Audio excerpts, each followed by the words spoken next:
فتح مکہ کے موقع پر محبوب اللہ صلی اللہ علیہ وسلم نے حضرت ابو سفیان رضی اللہ تعالیٰ عنہ کے گھر میں داخل ہونے والے کو امن میں کہا تھا کہ وہ امن میں ہے.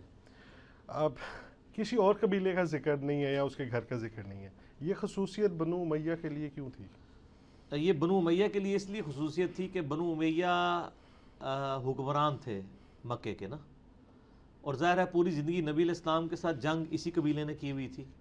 ابو جہل تو بدر میں مارا گیا تھا، اس کے بعد جتنی جنگیں ہیں وہ ابو سفیان کی سرکردی میں لڑی گئی تھی. جی. تو ابو سفیان نے فتح مکہ پہ حضرت عباس ابن عبد المطلب کے مشورے پہ اسلام قبول کر لیا. اس کو نظر آ گیا کہ میری شکست ہو جائے گی.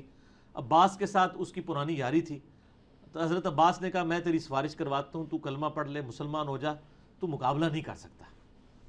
اس کو بھی نظر آ گیا تھا، وہ ایک جس کو کہتے ہیں نا فیس سیونگ چاہتا تھا، کلمہ پڑھ لیا، مسلمان ہو گیا. اب چونکہ ایک اس قبیلے کے سردار کے ساتھ آپ کا یہ معاہدہ ہوا تھا نا، اس نے کلمہ، اور وہ مکے کا سردار بھی تھا. تو جب مکے کے سردار نے کلمہ پڑھ لیا تو میں نے بتایا نا اس وقت سردار کا مطلب ہوتا تھا پورا قبیلہ ہی مسلمان ہو جاتا تھا. اذا جاء نصر اللہ والفتح ورأیت الناس يدخلون فی دین اللہ افواجا، الا یہ کہ بیچ میں کچھ باغی لوگ تھے وہ تو بھاگ بھی گئے نا. صفوان تھا، جیسے اکرمہ تھا، بعد میں الحمدللہ یہ بھی مسلمان ہو گئے. عمر سیریز میں تو سب کچھ فلمایا. میں صفوان سوچ رہا ہوں تو حضرت صفوان مجھے نظر آ رہے ہیں اس وقت کہ وہ جناب حبشہ کی طرف بھاگ رہے تھے اس ساحل کے اوپر. ٹھیک ہے، تو پیچھے سے جا کے وہ صحابی ان کو کہتے ہیں کہ اپنے آپ کو ہلاک نہ کرو، محمد کو غلبہ ہوا تو یہ ملک تمہارا ہی ہوگا. ٹھیک ہے نا، کیونکہ قریش کا غلبہ جو ہے وہ تمہارا غلبہ ہے. تو ان لوگوں نے بعد میں کلمہ پڑھا. تو وہ چونکہ ابو سفیان کے ساتھ آپ کا معاہدہ ہوا تھا، ابو سفیان رضی اللہ تعالیٰ عنہ کو پھر پروٹوکول دیا گیا نا کہ ایک سردار مکہ نے اسلام قبول کیا تو کہا کہ اس کا گھر بھی امن والا گھر ہے. بنو امیہ سے ہمیں کوئی چڑ نہیں ہے، یعنی ہم تو کئی بنو امیہ کے لوگوں کو بہتر سمجھتے ہیں بنو ہاشم کے لوگوں سے بھی. ان لوگوں کو جنہوں نے جنگ صفین میں مولا علی کا ساتھ دیا ہے حضرت معاویہ کے خلاف. ایک طرف عقیل بن ابی طالب تھے جو حضرت معاویہ کے ساتھ جا کے مل گئے تھے دنیا کی محبت میں. میں نے مسلم شریف سے بتایا کہ ان کی کیا مینٹلٹی تھی. اور دوسری طرف کئی اموی تھے جو حضرت علی کی فوج میں لڑ رہے تھے. ٹھیک ہے نا جی. تو بنو امیہ، پھر حضرت عثمان، ان سے بڑا کون ہو سکتا ہے؟ ہمیں ان سے محبت نہیں کیا؟ وہ بھی تو بنو امیہ میں سے تھے. لیکن وہ جب ایک بات ہو رہی ہوتی ہے میجارٹی، پھر عمر بن عبدالعزیز، پھر یزید کا اپنا بیٹا معاویہ ابن ابی یزید، معاویہ بن یزید، اس کو تو شیعہ بھی رحمۃ اللہ علیہ کہتے ہیں، جس نے خلافت قبول نہیں کی تھی. اور وہ 40 دن کے بعد وہ بھی مر گیا 22 سال کی عمر میں. اس نے کہا میرے باپ نے جو کچھ دنیا اور آخرت برباد کی ہے میں اس پہ نہیں. پھر مروان نے بغاوت کر کے تو سنبھال لی تھی حکومت، لیکن جو حکومت ویک تھی تو دوسری جگہ عبداللہ ابن زبیر نے حجاز میں حکومت سنبھال لی تھی. پھر 9 سال پیرلل میں حکومت رہی ہے آل امیہ کی اور یہاں پہ آل زبیر کی.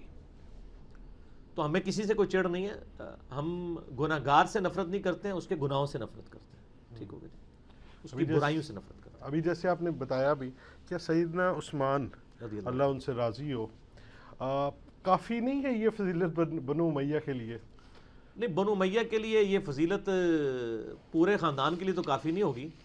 اس کی وجہ یہ ہے کہ اگر اس طرح سے فضائل ماننے شروع کر دیے جائیں تو پھر جس قبیلے میں ایک بندہ مسلمان ہوا ہے وہ پورا قبیلہ ہی بخشا جائے، اس طرح تو نہیں ہوگا.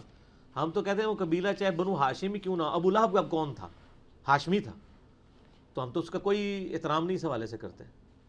تو اسلام میں قبائل اس بنیاد کے اوپر آپ نے ان سے محبت نہیں کرنی. ویسے تو قریش کو اللہ نے ویسی فضیلت دی ہے نا سارے جان والوں پہ.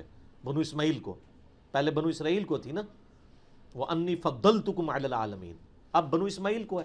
بنو اسماعیل میں ظاہر ہے بنو امیہ بھی آتی ہے اور بنی ہاشم بھی آتی ہے، بنی عبد الشمس بھی آتی ہے، بنو عدی بھی آتے ہیں، بنو تیم بھی آتے ہیں، بنو تمیم بھی آتے ہیں.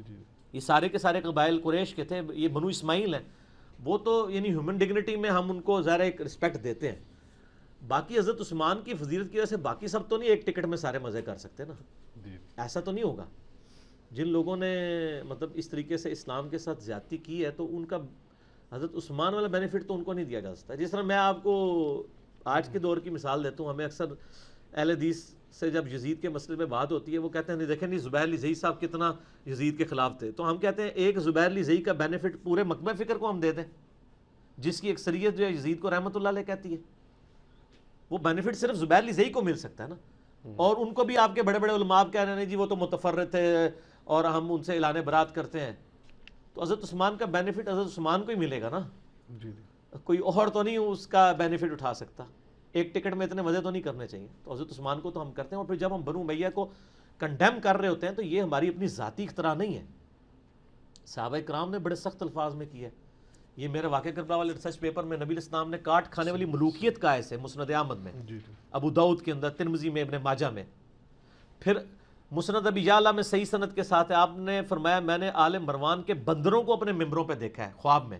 اور ابو ہریرہ کہتے ہیں یہ آپ کی وفات کے دن قریب تھے، آپ نے خواب دیکھا اور وفات تک پھر آپ کو مسکراتے ہوئے نہیں دیکھا گیا.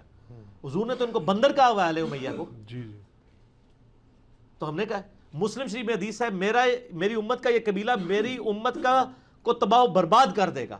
تو صحابہ نے کہا یا رسول اللہ آپ کیا ہمیں حکم دیتے ہیں؟ فرمایا کہ کاش میری امت ان سے الگ ہو جائے.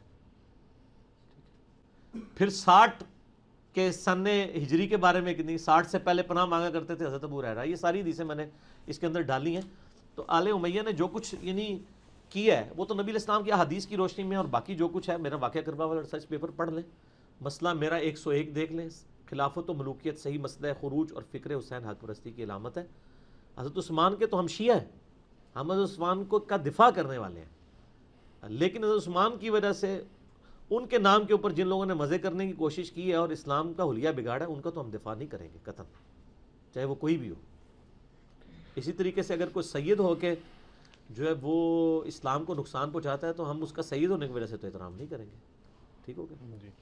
تو اسی میں ایک ضمن یہ بھی بتاتے چلیں کہ خلفائے راشد جو ہے اللہ ان سب سے راضی ہو، ان کی جو پیٹرن 4 پہلے حضرت ابو بکر، پھر حضرت عمر، پھر حضرت عثمان، پھر حضرت علی، یہ بھی کیا ایک فضیلت ہی ہے اس صحابی کی کہ وہ پہلے تھے پھر دوسرے پھر تیسرے نمبر پہ؟ فضیلت تو ہے نا جی ان کی. آپ سے فرمایا نا کہ علیکم بسنتی و سنت الخلفاء الراشدین المہدیین، ترمذی میں، ابن ماجہ میں، ابو داؤد میں حدیث ہے تم پر میری اور میرے خلفائے راشدین کی سنت لازم ہے. جی تو جب سنت کی پیروی کا حکم آ گیا تو ظاہر ان کی بہت بڑی فضیلت ہے یہ. اور لگ سے احادیث تو ویسے ہی موجود ہیں لیکن اسپیسیفکلی ابو داؤد ترمذی میں ہے میرے بعد خلافت 30 سال تک رہے گی.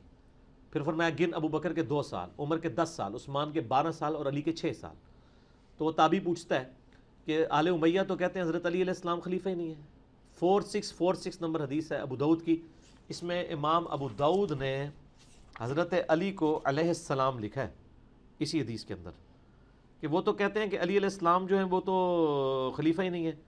تو اتنے غصے میں آئے حضرت سفینہ رضی اللہ تعالیٰ عنہ نے کہا یہ آل امیہ کی پیٹھ سے جھوٹ نکلا ہے، بنو زرقاء کی. حق تو یہ ہے کہ ان کی حکومت شریر ترین بادشاہت ہے، یہ حضرت سفینہ نے کہا. تو ظاہر فضیلت تو ہے، کوئی شک نہیں اس میں، اس فضیلت کو ہم مانتے ہیں.